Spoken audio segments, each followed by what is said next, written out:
I'm back! After months of not uploading due to some hellish reasons, I'm finally back, and damn, there's a lot of animes I'm missing for just a month of slacking. This season alone is stacked with a lot of shows that are overwhelmingly good. Some good fucking food. Spy X Family is literally dominating the whole season and my Twitter feed with some very obvious reasons. I would die for you.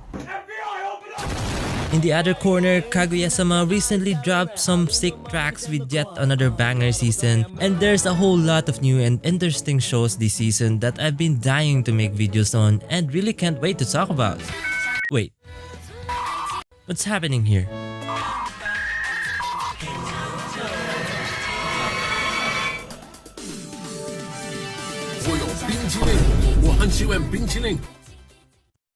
If there's an anime that caught me off guard this season, it has got to be this show. And no, it's not about the banger opening. Well, that's just half of the reason. But because of the amalgamation of crazy ideas it has but surprisingly manages to deliver a very solid show. I'm simply talking about your boy Kongming. It's a story about a renowned Chinese strategist, Zhuge Liang, courtesy named Kongming, during the Three Kingdoms period, where after his untimely death gets reincarnated to the hellish landscape called modern-day Nihon, where he went clubbing, and meets an underground singer named Eiko who is struggling to find her big break in the industry, which after listening to her for the first time, Kongming was greatly captivated by her lovely voice and fell in love with modern music and partying altogether, like a true Chinese statement. But when Eiko was about to give up on her dreams, Kongming stepped in and showed his heartfelt support to Eiko and decided to help her achieve her dreams of becoming a world-renowned singer. With the use of his unrivaled knowledge on PR management and Sun Tzu's Art of War, Kongming, being known as the most accomplished strategist of his era, leading millions of soldiers to their victory and demise, becomes Eiko's manager and displays his outlandish military tactics that he supposedly used in the Romancing of the Three Kingdoms novel.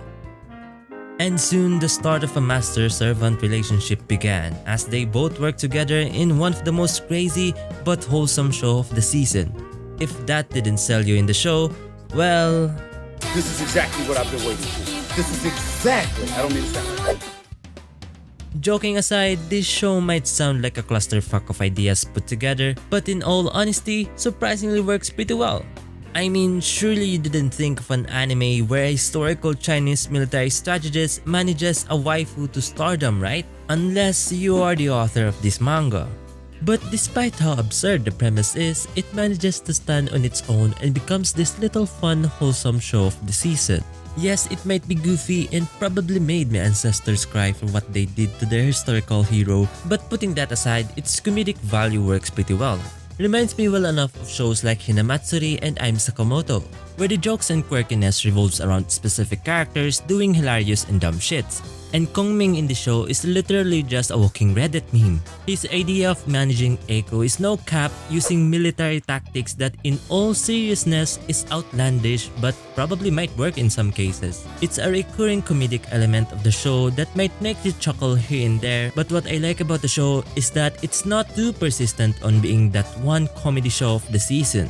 Because behind this absurd premise and comedic tone, there is a lot of love poured into this anime, especially with the music.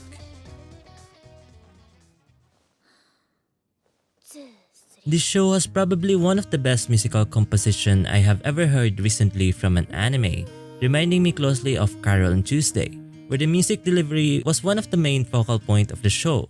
And your boy Kongming delivered on this aspect amazingly, which is surprising if you put into account all the craziness of the show in general.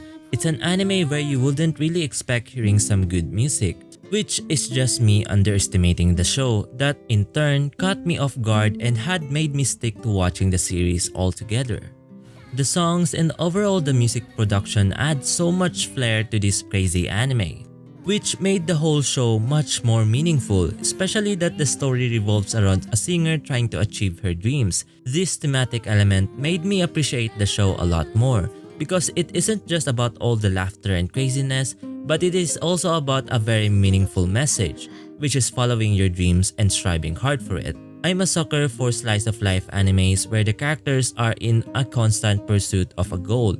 Reasons why I love shows like A Place Further Than the Universe or The Aquatoph of White Sands and many more wholesome tearjerker anime. And your boy Kongming is more or less one of those shows. Yes, it focuses a lot more in the comedy aspect, but it has some very beautiful moments and outright wholesome and empowering scenes. The characters are all quirky but likable enough, especially the dynamics between Kongmin and Eiko, where in every difficult scenario they are put in, you would always want to see them succeed. And I'm all for that kind of show, a show that will make me laugh with all the crazy bullshits but at the same time will make me clench my butt cheeks and cry. Appreciate the hard work of the characters and just oozes some well-needed wholesome spirit. And well, it might not win any awards for the best anime of the season, at least we can all agree that this is a banger opening.